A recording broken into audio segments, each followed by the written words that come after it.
आमदार बच्चू कडू सध्या आपल्या समवेत आहेत, आपण त्यांच्यासोबत चर्चा करू। खरं तर राम रक्षाचा मुद्दा अगदी देशभरात चर्चेला जातोय। उद्या उद्धव ठाकरे जे आहेत ते नागपूरमध्ये येणार आहेत। साहेबांचं अभिनंदन करतो। पुन्हा ते भाजप शिवसेनेच्या विचारधारावरचं पहिलं पाऊल ते टाकत आहे, त्याबद्दल त्यांचं अभिनंदन, आभार, धन्यवाद। आणि निश्चितच मला असं वाटतं का मुद्दा अतिशय महत्त्वाचा आहे, कारण तो भक्तीचा खून झालेला आहे।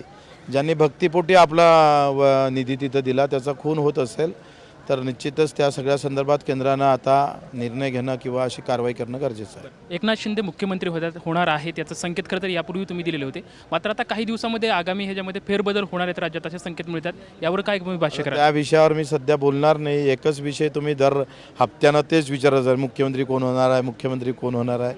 तर मला वाटतं दुसरे विषय किती महत्त्वाचे आहे। अजूनही पेरणी झाली नाही, पाऊस येत नाही आहे, शेतकरी बिचारा मरतोय। मग या सगळ्या बाबतीत तुम्ही चॅनलवाले जाणार कधी तिकडे?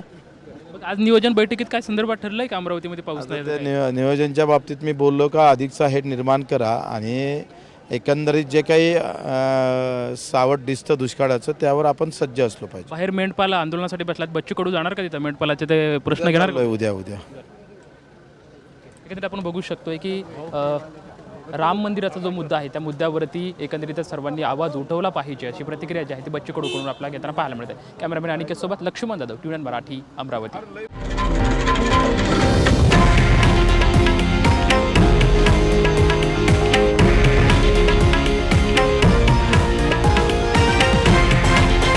हे आहे देशातील नंबर 1 न्यूज नेटवर्क आणि आपण पाहत आहात TV9 मराठी, एकमेव।